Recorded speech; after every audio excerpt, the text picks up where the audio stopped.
식관 사주가 기술을 가져요. 그러니까 뭔가 내 기술로 그러니까 무대에 올라가거나 춤추거나 뭐 이렇게 해서 딱 맞네요. 진행자를 하고 하는 거니까 자기 직업에 되게 만족도 높을 거예요 분명히. 왜냐면 사주들이 살고 있으니까. 관이라는 게 원래 어려움이거든요. 그 어려움을 식이라는 어떤 우리의 그 노력과 의지 아니면 실력 이걸 깨부시는 거예요. 그러니까 원래 혁명이에요 식관은. 그러니까 혁명이 또 삶을 살았잖아요. 나는 재능도 없어요. 난 집안도 안 좋아요. 뭐 어쩌고저쩌고 해더라도 정말 선생님 같은 분을 보면은 전생에 나를 구했나? 이런 느낌이 드는 거니까.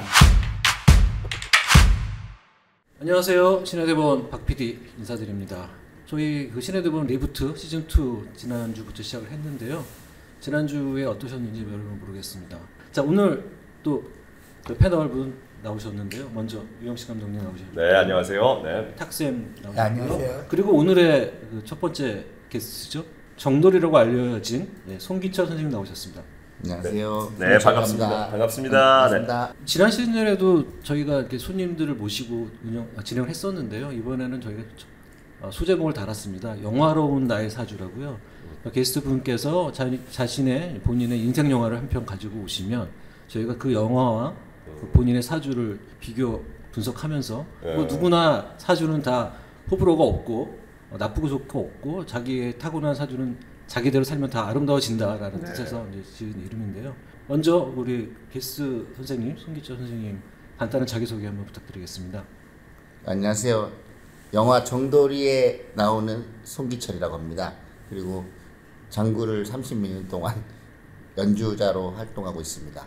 일단 최근에 이제 정돌이가 많이 회자되고 또 특히나 계엄 이후에 많이 화제가 되고 있는데요. 먼저 그 정돌이가 어떤 영화인지 그 유 감독님께서 간단히 소개를 좀 해주시면. 전 너무 재밌게 봤는데 사실 제가 감독님도 잘 아는 분이고 그래서 저는 사실 정돌이 이름만 갖고 내용을 전혀 모르고 가서 이제 그냥 봤어요. 그래서 어떤 그 한 분의 일생을 이렇게 비춰주는 그런 다큐멘터리인 줄 알고 봤다가 이게 우리 386 세대 굉장히 386 세대를 반성하게 하는 쉽게 얘기하면 꼰대 그리고 우리 이렇게 정치적으로 잘못 가고 있는 이 현상을 만든 우리 386 세대를 아주 반성하게 하는 다큐멘터리로 봤어요. 제가 사실 87년도에 이제 고대에서 이제 우연찮게 그 청량리를 대회를 하다가 가출을 했죠.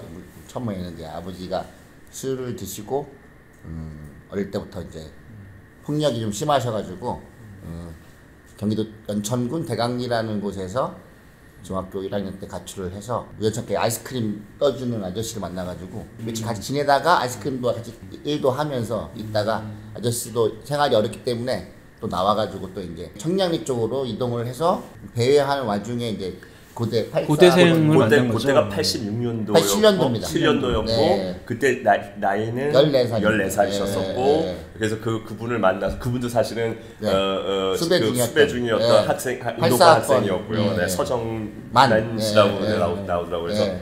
그래서 그분과 함께 고대에 들어가서 이제 생활을 하면서 나중에 이제 학생 운동을 했던 형님들까지 연결이 돼서 이제 그래서 이제 고대 당시에 이제 고대의 민주화 운동이나 투쟁을 눈으로 모든 과정을 지켜본 그렇죠. 참여도 하셨고. 그런데 왜 그 정돌이죠? 영화를 보시면 나오긴 하지만 왜 정돌인지. 그때 데려가신 분이 고려대학교 행정학과 84학번 서정만 형님이었기 때문에 그 전경대 학생회에서 주로 제가 기거를 하고 그 학생들과 함께 시위도 나가고 하다 보니까 그 당시 이제 전경대 마스코트라고 해서 정돌이라는 이름으로 불렸습니다. 되게 감동적이었던 게 그 당시에 이제 대학생들이죠. 네. 어떻게 보면 20대 대학생들인데 송기철 선생님을 10대에 그러니까 청소년을 서로 같이 돌봐준 거잖아요. 돌봄의 공동체가 있었는데 지금 과연 그게 가능할까를 이렇게 반추해 보면은 대단했던 것 같습니다. 사실 저는 그 영화 속에서 가장 감명 깊었던 멘트는 뭐였냐면요. 이런 얘기가 나오시더라고요. 그 언니 형 아들이 그 우리 송기철 씨 이렇게 보듬어주고 쓰다주고 밥 먹었니 해주고 보듬어 쓰다주는 손길이 있었는데 그 손길이 너무 따스하고 좋았다는 얘기를 딱 웃으면서 하시는데 저는 그분이 조금 저한테 조금 움찔했어요. 이 가슴이. 힘들게 사셨을 텐데 전혀 힘들지 않게 모습이 나오고 또 그것을 또 그렇게 회고하면서 그랬던 다른 사람들의 손길에 따뜻함을 느껴서 이것이 정말 좋구나라는 걸 느꼈고 그러면서 영화의 엔딩에 그 형님들의 운동의 이런 것들은 어떤 정치적 목적 이런 게 없고 매우 순수한 목적에서 정말 좋은 세상, 사람 살만한 세상 만들려고 한 곳이다. 이거하고 연결이 되니까 저는 그 부분이 그 다큐 영화적으로 굉장히 좋았던 부분이었어요. 또 하나 놀라웠던 건요. 학교에서 지내는 동안에 당시 이제 풍물패죠. 대학마다 있었던 풍물패의 그 장구 소리가 갑자기 귀에 꽂히면서 찾아가서 갔더니 알고 봤더니 본인이 이제 장구 천재였던 거잖아요. 그리고 천재 이제 장구 명인. 아, 난 그 물어보고 싶은데 타고난 천재였던 거예요? 아니면 너무 열심히 타고난 천재였던 것 같습니다. 이거를 하셔서 된 거예요? 그 원래 그 아버지랑 시골에서 있으면 둘이 사니까 누나는 이제 아버지 술값 대주려고 이제 밖에서 이제 일을 계속 했고 초등학교 졸업도 못 하고 그다음에 그러니까 둘이 있으면 반찬이 별로 없잖아요. 그리고 이제 그래서 이제 그릇 한 두어 개 있으면 밥그릇이랑 뭐 반찬 끓이고 그러면 이제 아버지가 술을 맨날 드셨으니까 아버지 노래 부르시면 젓가락 치고 하면서 그런 걸 많이 들었죠. 아버지 또 이제 민요도 좋아했고 가요도 좋아하고 했는데 주로 부르는 게 옛날 노래.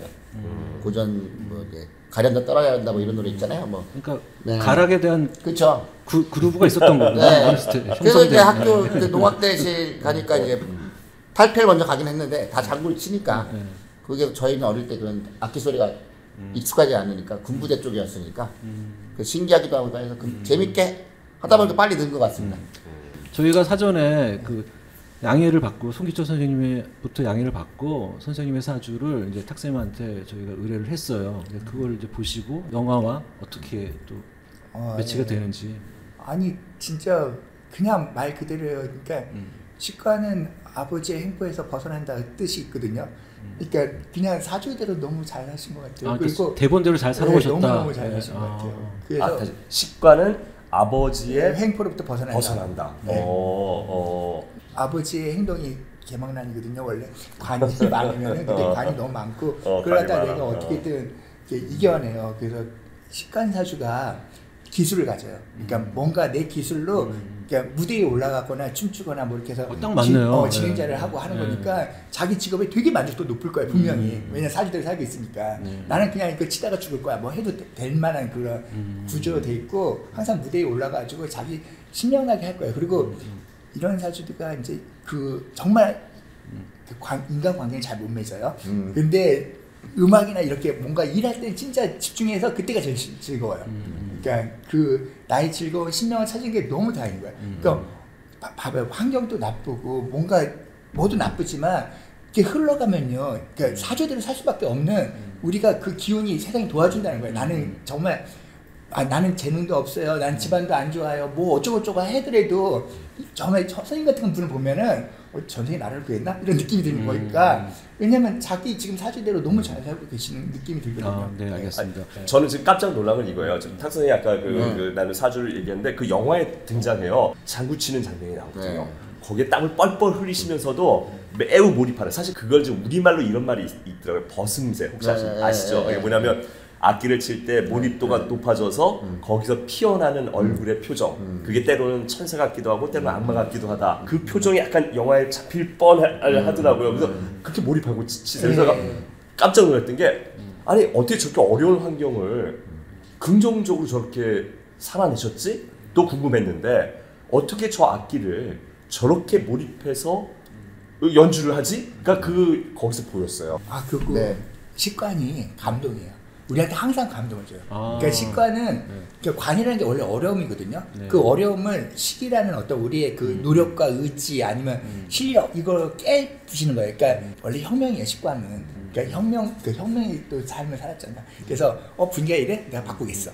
이렇게 그냥 자기도 모르게 작동해 이 사주는. 제가 듣기로는 이제 송 선생님이 그 고대에서 이제 살 때. 굉장히 영화광이나 들었거든요. 그 당시 가장 재밌게 본 영화가 뭐였어요? 저는 주로 이제 그 당시에는 아무래도 홍콩 영화를 주로 많이 봤던 기억이 나고요. 그래서 뭐 무수한 영화를 거기서 영웅모습부터 해서 뭐 주로 홍콩 영화를 많이 봤죠. 오늘 뭐 그래도 나름대로 인생 영화 가져오신 영화 있다고 그러셨는데. 저는 오늘 저는 미션이라는 영화를 제가 인생에서 제일 기억나는 영화입니다. 뭐 너무 명작이죠. 미션도 그 당시에 개봉했었잖아요. 엔니오 모리코네라는 또 음악 만드신 분을 또 알게 돼서 그때부터 팬이 돼가지고 계속 쭉 앨범도 보고 뭐 영화도 더 관심 있게 봤던 것 같습니다. 그 영화에 보면 이제 그 가브리엘이라는 신부가 나오잖아요. 거의 그 양반 가장 명장면 중에 하나가 힘들게 가서 거기서 딱 오보에를 해서 그 공격하려는 원주민을 감화시키는 장면. 그 가브리엘 오보에라는 곡인데 그게 후에 이제 넬라 판타지아라고 가사를 붙여서 사라 브라이트만이 전 세계에 붙여서 지금까지도 불리는 곡이 된 거죠. 아주 뭐 너무 훌륭한 음악이죠. 근데 지금 미션은 이제 우리는 다 알지만 지금 이 프로를 보시는 젊은 분들은 모를 수도 있거든요. 미션이 어떤 영화인지 간단하게 소개를 부탁드릴게요. 아니 1986년작 깐네에서 황금종려상을 탄 작품이고요. 감독은 아까 했던 롤랑 조페 감독이고 정확하게는 실제 실화에 약간 배경을 했어요. 그게 뭐냐면 그게 브라질 접경과 그 아르헨티나 접경 지역의 원주민의 이야기인데 스페인령에서 포르투갈령으로 바뀌면서 이 원주민들이 겪는 고난인데 그때 이제 신부님들이 그 전도사죠. 그걸 전도하러 갔다가 영화의 첫 장면이 뭐냐면 먼저 전도하러 왔던 한 신부가 이거스 폭포죠. 거기 등장하는 아주 멋진 폭포 이 되게 유명한 관광지 유명한 데인데 그 이거스 폭포에서 십자가로 맨 채 이렇게 떨어지는 순교하는 장면으로 그 영화 시작해요. 그래서 다시 순교하러 가는 일인데 그 순교하러 가는 이제 3명의 신부가 등장해요. 그 3명의 배우가 다 쟁쟁한 배우인데 그렇죠. 가브리엘 신부는 그 우리가 했던 제레미 아이언스라는 배우가 이제 딱 했고 그 다음에 로버트 드니로인데 그리고 이제 영화의 그 첫 오프닝이 뭐냐면 로버트 드니로의 여자 애인이 자기 남동생과 바람을 피는 걸 목격해요. 그 남동생과 싸우다가 남동생을 죽이게 돼. 그래서 그가 그 동생을 죽인 죄책감 때문에 이렇게 있는 것을 그 가브리엘 신부가 구원하죠. 그래서 그들과 함께 그 순교의 길로 들어가요. 그래서 또 한 명의 또 신부 젊은 신부가 나오는데 상대 기억을 잘 못해요. 네, 30대의 남자가 나오는데 바로 또 우리 유명한 리암 리스입니다. 그래서 그 폭포에서 거꾸로 올라가서 문화로서 언어도 통하지 않은 원주민들과를 교육하는 신부들의 과정들이 등장해요. 서로 완전히 적대자였던 사람들과 친화하고 그들과 함께 평화로서, 또 문화로서, 그 어떤 음악과 미술과 이런 예술로서 서로 교화하면서 하고 있는데 교황청에서 영이 내려오는 거죠. 이게 이제 포르투갈령으로 바뀌었으니까 철수해라. 근데 이들은 여기서 전쟁이 일어나서 다 죽게 생겼는데 그래서 여기서 결국은 죽음이냐 나의 생존이냐 이들의 구원이냐를 갖고 그 이 세 신부들과 하는데 고민 안 해요. 그 신부님들은 각자 자기의 역할에서 그 원주민과 함께 결국 죽음의 순교를 맞죠. 탁쌤은 미션이라는 영화를 명략적으로 분석한다면 보셨죠? 탁쌤? 당연히 보셨을 것 같아요. 잘 보셨나요? 명략적으로 어떤 영화인가요? 그러니까 명략은 이제 구조를 나눠요. 그러니까 구조적으로 보는 거지. 식관이라고 여기하고 똑같이 관이라는 느낌을 아세요? 관은 세상이거든요, 원래. 관을 갖다가 식이라는 인간의 의지로 바꾸겠다 해요. 식관 뜻이. 그러니까 식은 그러니까 현장에 가가지고 모든 걸 변화시켜요. 그래서 이렇게 영업사원도 식관이고, 그러니까 선교사도 식관이고, 그러니까 현장에 가가지고 연주하는 사람도 식관이고, 그러니까 그 상황의 어떤 불리함이나 이런 모든 걸, 그러니까 의사도 식관이에요. 그러니까 이런 모든 것, 인간이 할 수 있는 모든 걸 하는 거예요. 그러니까 세상을 감화시키거나 감동시켜가지고 바꾸는 거예요. 그런 것들을, 그러니까 마치 여기도 마찬가지로 월지가 식상이잖아요. 그러면 내가 항상 사람들 베풀리는 마음이 있어요. 그러니까 불쌍한 사람은 무조건 주게 되고요. 어려운 거 있으면 내 거 빼요. 그래서 만원 되기 싫어 이런 사람들은. 그러니까 있으면 줘버리니까. 그러니까 그거 항상 윗사람을 싫어하고요. 나보다 못하는 사람들 진짜 좋아해요. 어떻게든 도와주려고 그래요. 이게 이제 선교사의 기본 코드거든요. 그러니까 그래서 어머니 같은 마음으로 살아요. 그러니까 사실은 그때 오지랖에 이렇게 보면 선생님이 뭘 줬을 때 사람들이 내가 감사해 고마워 그러면 선생님 진짜 신이 나는데 너 뭐야? 이렇게 하면 진짜 기분 나쁘다 그래. 그럼 다시는 안 만나. 그러니까 어쨌든 이런 것들이 이제 사주의 구조적인 식관이라고 하는 코드가 있어서. 그러면 이제 송기철 선생님이 미션을 선택한 거랑 선생님의 사주랑 또 역시나 통하는 게 있었다. 그렇죠. 그 진실한 마음으로 사람들을 바꾸고 변화시키고 아름답게 하고 이런 것들. 그러니까 얼마큼 순수하냐에 따라서 달라지겠죠. 그럼 미션이 식관의 영화인 겁니까?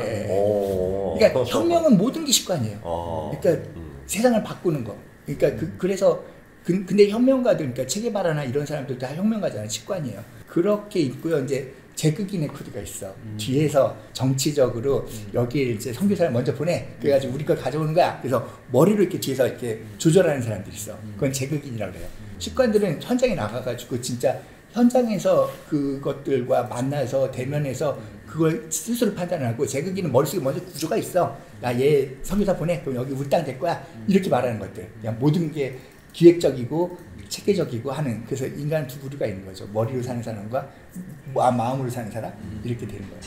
신기하네요. 어떻게 그 명리학과 상관없이 딱 영화를 골랐는데 그게 또 명리학적으로 또 아니, 사주하고 통한다는 게. 사주란 건 내 거야. 내 거. 나니까 나랑 같은 기운에 있는 걸 좋아할 수밖에 없어요. 나는 그걸 끊임없이 받아들이는 거예요. 내가 식상이 있으면 식상에 대한 것들을 받아들이는 거고 제가 재성이 있으면 항상 제에 대해서 가져오려고 해요.